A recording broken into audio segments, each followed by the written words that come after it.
There is a sound 250 million light years from where you're sitting. It has been playing for over 1 billion years, and it will still be playing long after you're gone.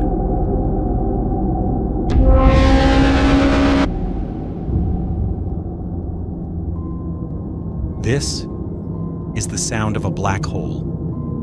In 2003, NASA pointed the Chandra X-ray Observatory, one of the most powerful space telescopes ever built, at the Perseus Galaxy Cluster. What they were actually looking at was a supermassive black hole, a place so far away that the light reaching us left before humans even existed. And at the center of this cluster, something was making noise. What you just heard is not a recreation. It's not a simulation. This is a real recording. Here's how they captured it. NASA's Chandra telescope detected pressure waves rippling through the hot gas surrounding the black hole.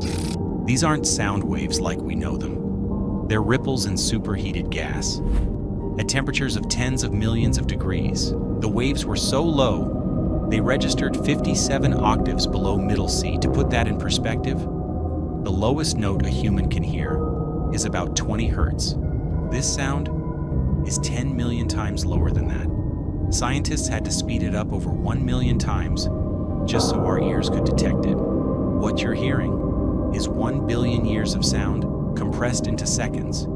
Here's something most people don't know about space. We were taught that in space no one can hear you scream. And that's technically true. Sound can't travel through a vacuum because there's no air to carry the vibrations. But space isn't completely empty.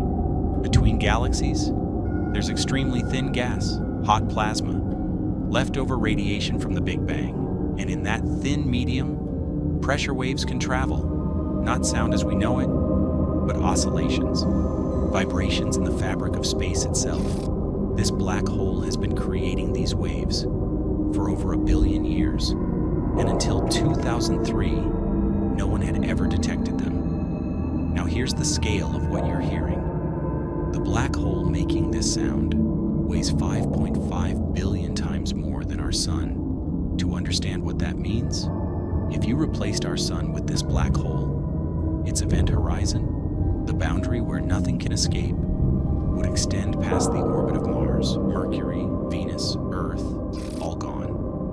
Swallowed into a region of space where gravity is so strong that time itself slows down. This is what Einstein predicted with general relativity. Near a black hole, time doesn't flow the same way it does here. Which brings us to one of the strangest phenomena in physics. If you were falling toward a black hole, you'd experience something called spaghettification. The gravitational pull on your feet would be stronger than the pull on your head, and that difference would stretch you. Atom by atom, you'd be pulled into a thin thread. From your perspective, this would happen over seconds or minutes. You'd feel it happening. But here's where relativity gets strange. To someone watching from a safe distance, you would appear to slow down as you approached the event horizon. Your clock would tick slower and slower compared to theirs. You'd freeze at the edge, never quite crossing, fading from view as your light redshifts into invisibility. From their perspective, you'd be stuck there forever. Two different realities, depending on where you're observing from. That's not science fiction, that's physics.